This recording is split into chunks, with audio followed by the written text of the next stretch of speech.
When older adults can rekindle the passion for life, pursue new interests, and redefine their sense of purpose. Today, we will explore this concept, examine the factors driving this change, and analyze its impact on markets and merchants. For this, let me just take you to some of the familiar bylanes of our memory as I attempt to understand a phenomena that has transformed an entire generation, tuning them to the rhythm of modern living. Let me take you back to the 1990s, some 35 years ago, when I was about 23 and my father 52, just a bit younger than what I am today. The adults of his age then were seen as austere, cautious, and sacrificing. And that was largely due to the difficult times that they had lived through, such as wars, natural calamities, economic hardships, and that had instilled in them a sense of stoicism and reserve.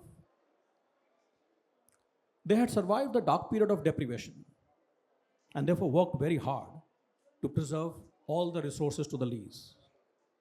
An entire generation of individuals, sans wants, was born.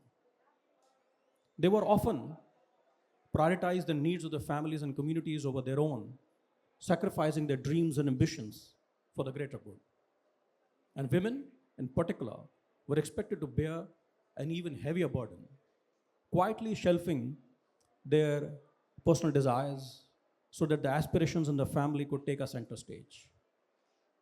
An Urdu poet, Krishan Bihari Noor, has said it very nicely to capture these sacrifices. इतने हिस्सों में but गया हूं मैं, मेरे हिस्से में कुछ बचा ही नहीं. Let me chart a parallel story of a young man fresh from college when I got my first job. My family was overjoyed, but the celebrations were rather humble, as they show in the cinema of the 1990s. A visit to the temple, great food, lovingly prepared by my mom and sister, and a modest gathering of friends at home. That's it. No fanfare, just a soft glow of gratitude.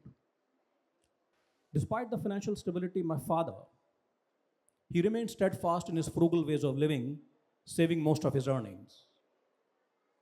My parents, they never dined at lavish restaurants. They did not go to the club for music. They did not indulge in adventure sports. Their pleasures were plain.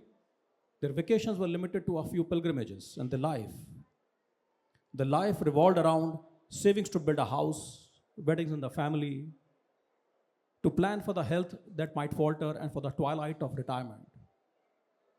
But that was just not my story. That was about the middle class in India as I was growing up. Life lived with caution, guided by duty and tethered to restraint.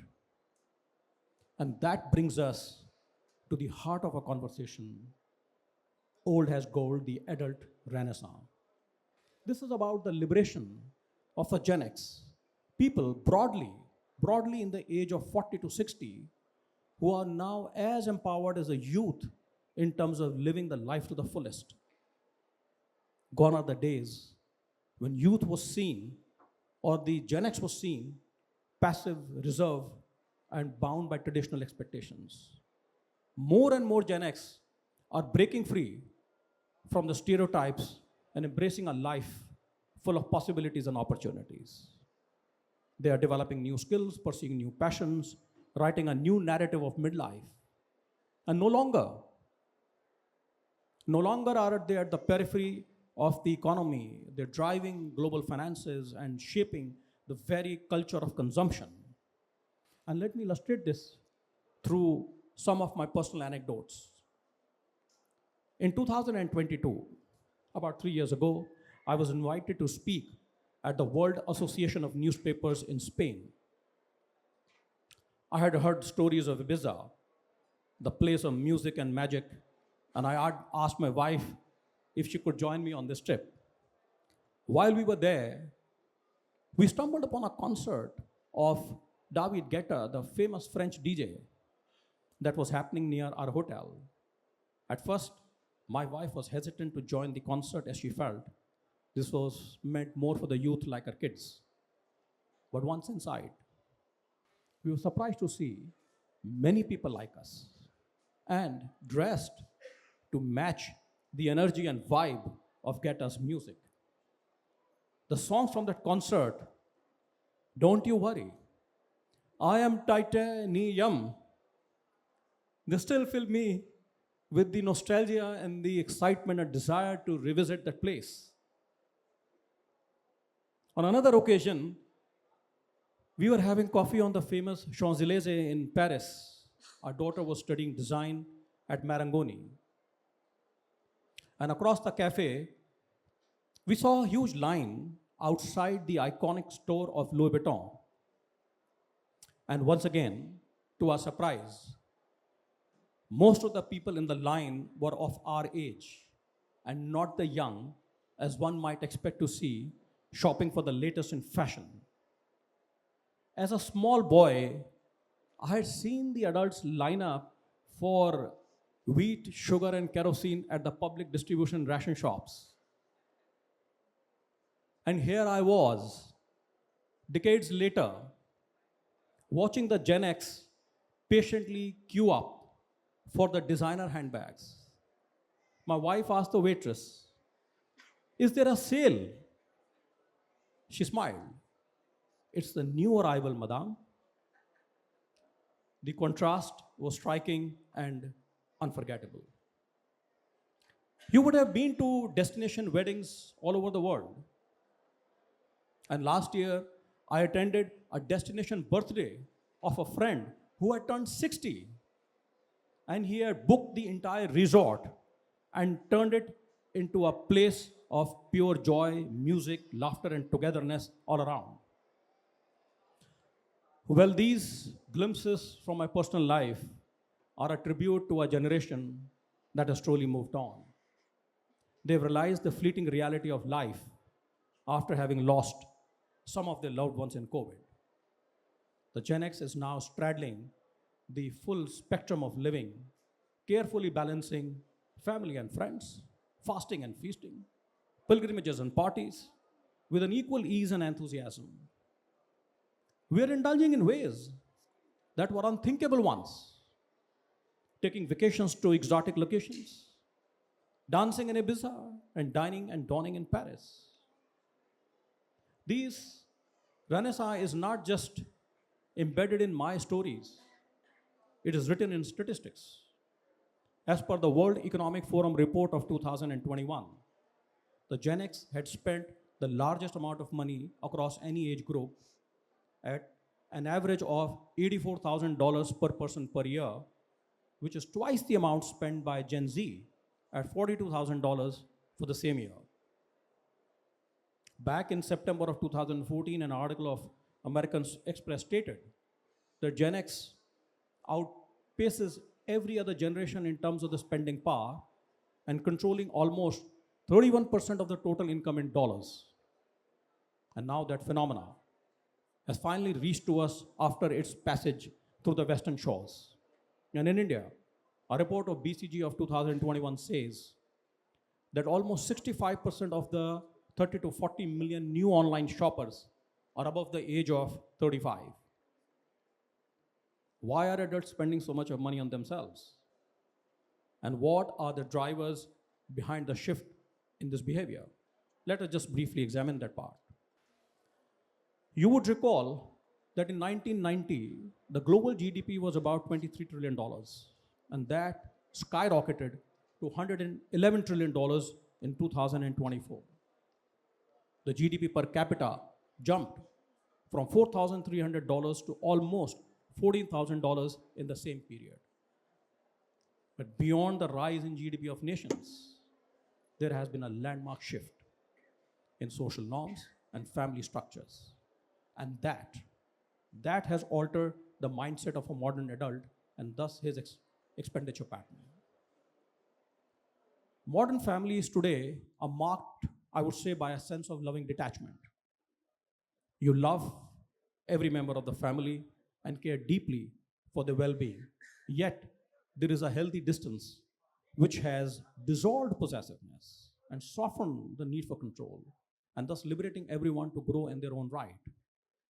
Joint families have given way to nuclear setups, giving greater autonomy to individuals financially and emotionally. It has resulted in fewer dependents and more disposable income. The relationship between parents and children has also evolved, and some detachment has led to an independence in choices, enabling parents to feel less guilty about spending money on themselves as they perceive to have fulfilled their duties towards their families. What is causing this detachment?